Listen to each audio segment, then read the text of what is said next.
Start.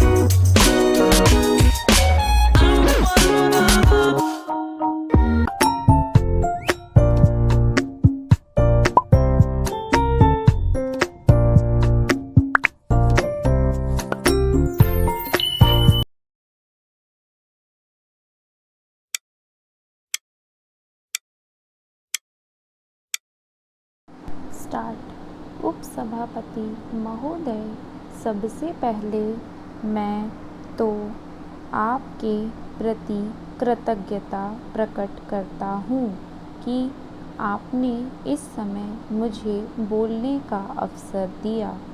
विषय का महत्व और बढ़ गया है।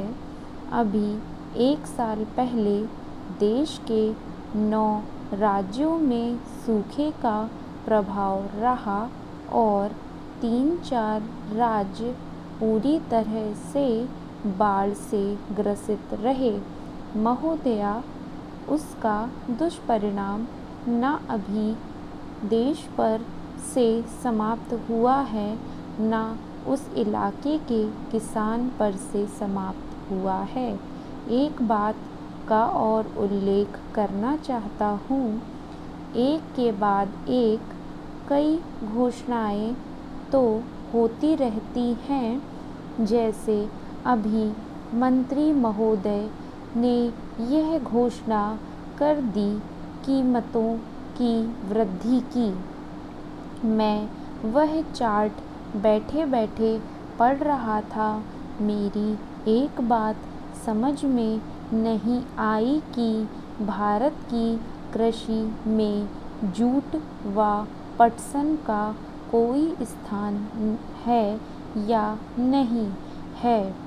1 पैसे की वृद्धि का इसमें उल्लेख नहीं है, लेकिन अब तक देश के अंदर कई बार बीमा की चर्चा हो गई है। मैं आपसे कहना चाहता हूँ कि जिस प्रदेश से मैं आता हूँ, बाढ़ से 3-4 बार बर्बाद किया है और अभी आते आते 5वीं बार किसानों को अप्रैल महीने के प्रारंभ में, मार्च के अंत में ओले ने बुरी तरह से बिहार में बर्बाद कर दिया और भी कई प्रदेशों को बर्बाद कर दिया। अगर हम चर्चा करते हैं फसल बीमा की, तो यह फसल बीमा का मकसद वास्तविक रूप से जो पीड़ित किसान हैं उन तक पहुंचाना है। इसके लिए मैं सरकार से कहना चाहता हूं कि आप प्रीमियम की आकांक्षा सीमांत और लघु किसानों से मत करिए, बल्कि केंद्र सरकार फसल बीमा के प्रीमियम के लिए राज्य सरकार को विवश करे कि वे प्रीमियम के लिए आएं। महोदया, देश का जो किसान है, 80% किसान सीमांत और लघु किसान है और मात्र 20% ऐसे किसान हैं जो लघु सीमांत से कुछ ऊपर होंगे और कई खेती लायक देश के अंदर जितनी ज़मीन है, यह इन 80% सीमांत और लघु किसानों के हाथों में है।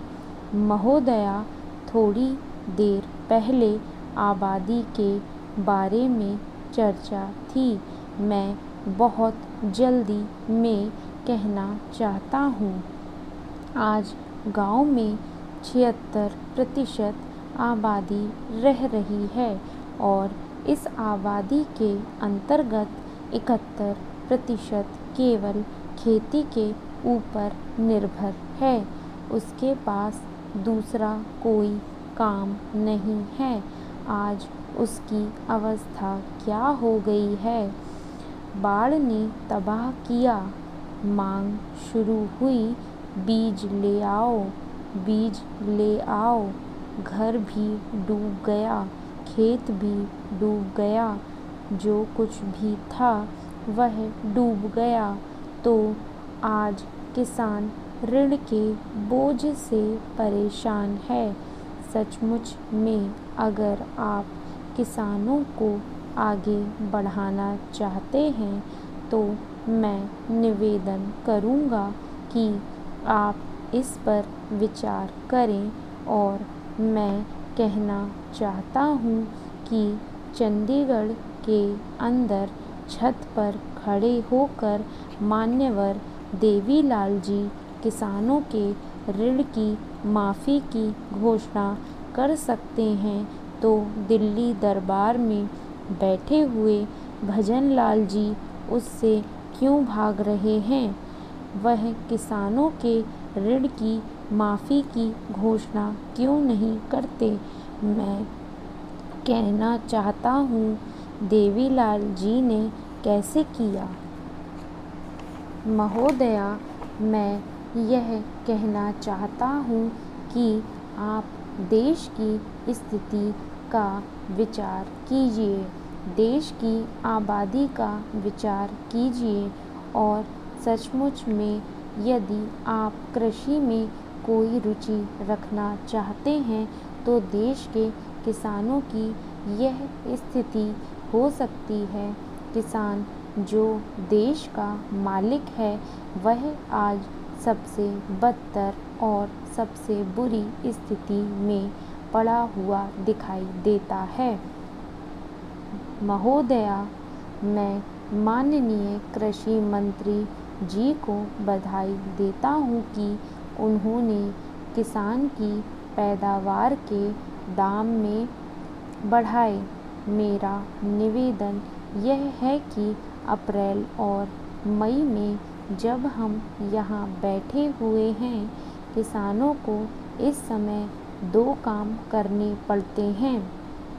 एक काम तो खेती में गेहूँ काटने का और बाद में उसको मशीन पर डालकर गेहूँ निकालने का है। दूसरा काम यह है कि गन्ने के खेतों में फसल अभी तक पड़ी हुई है, उसको काट कर मिलों के सेंटर्स पर ले जाना पड़ता है। गर्मी के दिनों का यह काम नहीं है, यह काम सर्दी का है।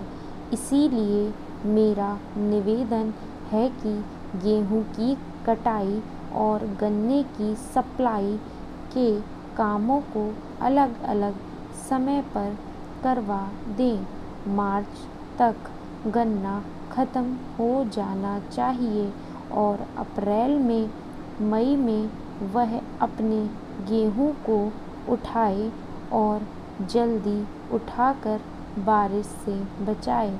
मेरा निवेदन है कि भारत सरकार ने जो शुगर पॉलिसी बनाई है उसमें कृषि मंत्री जी संशोधन करें, ताकि जो गन्ना आज भी उत्तर प्रदेश के जनपदों में खेती में पड़ा हुआ है वह मार्च तक ख़त्म हो जाए और किसान अप्रैल में अपने गेहूं की कटाई कर सके। एक बात मैं और भी कहना चाहता हूँ कि यह जो कृषि मूल्य आयोग है उसमें कई वर्षों से सुन रहे हैं कि किसानों के प्रतिनिधि और एमपी लिए जाएंगे, लेकिन 6 साल से यह बात उठ रही है। स्टॉप।